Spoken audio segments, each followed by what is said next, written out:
10월 3일 화요일 매일 성경 묵상을 시작합니다. 오늘 함께 나눌 말씀은 열왕기상 11장 26절에서 43절의 말씀입니다. 열왕기상 11장 26절에서 43절의 말씀을 제가 봉독합니다. 솔로몬의 신하 느밧의 아들 여로보암이 또한 손을 들어 왕을 대적하였으니 그는 에브라임 족속인 스레다 사람이요 그의 어머니의 이름은 스루아이니 과부더라. 그가 손을 들어 왕을 대적하는 까닭은 이러하니라. 솔로몬이 밀로를 건축하고 그의 아버지 다윗의 성읍이 무너진 것을 수축하였는데 이 사람 여로보암은 큰 용사라. 솔로몬이 이 청년의 부지런함을 보고 세워 요셉 족속의 일을 감독하게 하였더니 그 즈음에 여로보암이 예루살렘에서 나갈 때에 실로 사람 선지자 아이야가 길에서 그를 만나니 아이야가 새 의복을 입었고 그 두 사람만 들에 있었더라. 아이야가 자기가 입은 새 옷을 잡아 12조각으로 찢고 여로보암에게 이르되 너는 10조각을 가지라. 이스라엘의 하나님 여호와의 말씀이 내가 이 나라를 솔로몬의 손에서 찢어 빼앗아 10지파를 네게 주고 오직 내 종 다윗을 위하고 이스라엘 모든 지파 중에서 택한 성읍 예루살렘을 위하여 한 지파를 솔로몬에게 주리니 이는 그들이 나를 버리고 시돈 사람의 여신 아스다롯과 모압의 신 그모스와 암몬 자손의 신 밀곰을 경배하며 그의 아버지 다윗이 행한 같지 아니하여 내 길로 행하지 아니하며 나 보기에 정직한 일과 내 법도와 내 율례를 행하지 아니함이니라. 그러나 내가 택한 내 종 다윗이 내 명령과 내 법도를 지켰으므로 내가 그를 위하여 솔로몬의 생전에는 온 나라를 그의 손에서 빼앗지 아니하고 주관하게 하려니와 내가 그의 아들의 손에서 나라를 빼앗아 그 10지파를 내게 줄 것이요 그의 아들에게는 내가 한 지파를 주어서 내가 거기에 내 이름을 두고자 하여 택한 성읍 예루살렘에서 내 종 다윗이 항상 내 앞에 등불을 가지고 있게 하리라.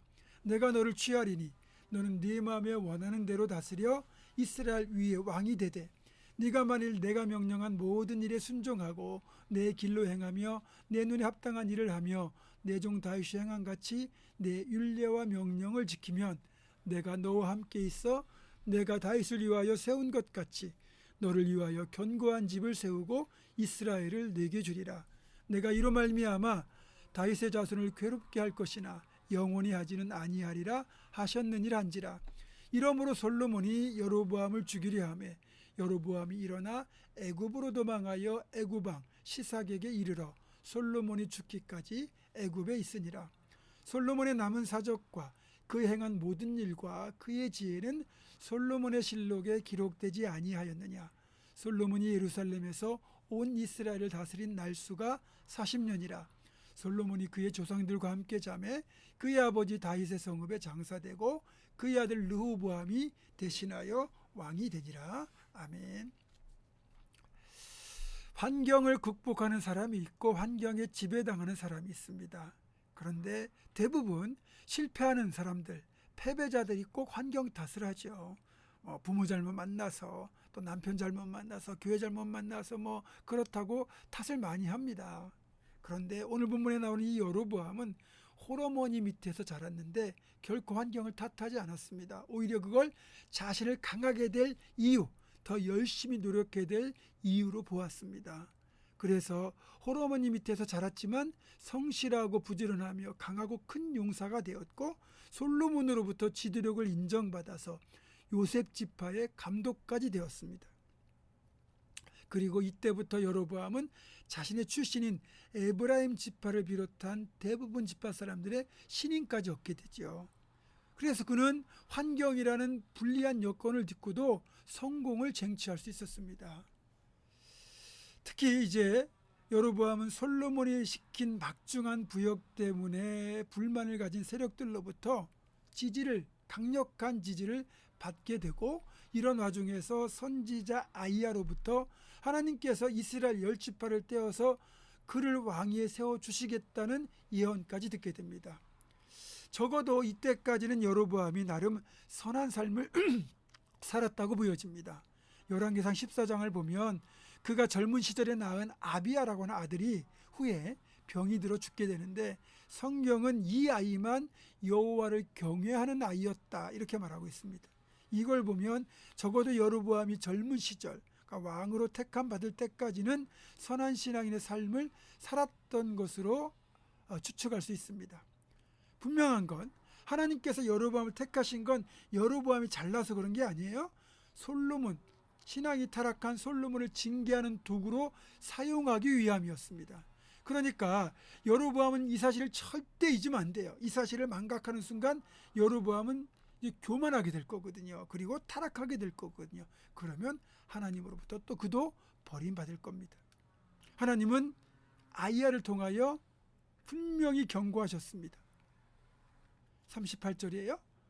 네가 만일 내가 명령한 모든 일에 순종하고 내 길로 행하며 내 눈에 합당한 일을 하며 내 종 다윗이 행한 같이 내 율례와 명령을 지키면 내가 너와 함께 있어 내가 다윗을 위하여 세운 것 같이 너를 위하여 견고한 집을 세우고 이스라엘을 네게 주리라.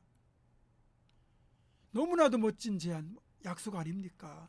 그를 한왕국의 왕으로 삼아주신 것과 함께 다윗의 길로 행하기만 하면 하나님이 다윗을 위하여 왕가를 세워주신 것 같이 여로보암을 위해서도 견고한 집을 세우고 영원히 이스라엘을 통치하는 왕가가 될 수 있겠다고 해주시겠다고 약속했습니다. 물론 이 이면에는 솔로몬처럼 타락할 경우는 징계와 저주도 함께 갈 것이라는 의미도 포함되어 있죠. 그렇게 보면 여러 면에서 여로보암은 다윗을 닮아 있었습니다. 둘 다 가난한 어린 시절을 보내야 됐고요. 둘 다 젊은 시절에 도망자의 삶을 살아야 됐어요. 그런데 이후부터 다윗과 여로보암의 삶의 내용에 극명한 차이가 발생하고 결국 두 사람의 운명을 완전히 다르게 바꿔놓는데 다윗은 도망자의 삶을 살 때 광야에서 도망자의 삶을 살았습니다. 그곳에서 하나님과 기도하며 친밀한 교제를 나누며 영성을 풍부하게 만들었고 반면에 여로보암은 광야가 아니라 모든 것이 풍부한 애굽으로 망명을 해서 그곳에 사는 동안 그의 신앙이 오히려 바닥으로 떨어지고 말았습니다. 결국 그 결과가 여로보암이 다윗이 될 수 없게 만들었어요. 나중에 여로보암의 삶을 살펴보면 알겠지만 그는 왕이 되자마자 왕권에 집착해가지고 결국 우상의 제단을 만들고 신앙의 길을 떠나고 말았습니다. 결국 그 왕가는 그의 아들 나답이 왕위에 오른 지 불과 2년 만에 반란이 일어나서 죽음으로써 가장 짧은 기간 왕가로서의 지위를 누리다가 멸망하고 말았습니다. 위대한 신앙인들의 족보에 이름을 내고 하나님 마음에 합한 또 하나의 왕으로 기억될 수도 있었던 축복의 기회를 여로보암은 어리석게 날려버리고 말았던 겁니다. 성도 여러분, 반드시 기억하십시오. 우리가 하나님 말씀대로 순종하고 살아가면 다윗처럼 하나님께서 우리의 집을 견고하게 세우시고 믿음의 가문을 일으키셔서 자손 대대로 복을 받고 살도록 이끄실 것이지만 여로보암처럼 그 복을 차버리고 불순종의 길, 죄의 길을 행하면 세워졌던 집도 무너질 겁니다. 이 사실을 기억하면서 반드시 하나님 말씀 안에만 거하는 우리가 될 수 있기를 주님의 이름으로 축원합니다. 기도하겠습니다. 놀라우신 아버지 하나님, 하나님께서 하나님 말씀대로 순종하며 믿음의 길을 행하는 자들을 어떻게 복주시는가를 우리는 분명히 알았고 하나님의 말씀을 저버리고 죄의 길을 행하면 어떻게 되는지도 알게 되었습니다. 우리 모두는 반드시 하나님 말씀 따라 순종하여 그렇게 하나님께서 친히 믿음의 가문을 세워주시고 집을 세워주시는 축복 가운데 살아갈 수 있도록 인도하여 주옵소서. 예수님의 이름으로 기도하옵고 이제는 우리 주 예수 그리스도의 은혜와 하나님의 사랑과 성령의 교통하심이 오직 하나님 말씀 안에 순종하며 살아가서 복된 믿음의 가문 세우기로 결단하는 사랑 모든 성도들 이들의 삶과 가정과 생업과 앞날과 우리 교회 위에 지금부터 영원토록 함께 하시옵기를 간절히 축원하옵나이다. 아멘.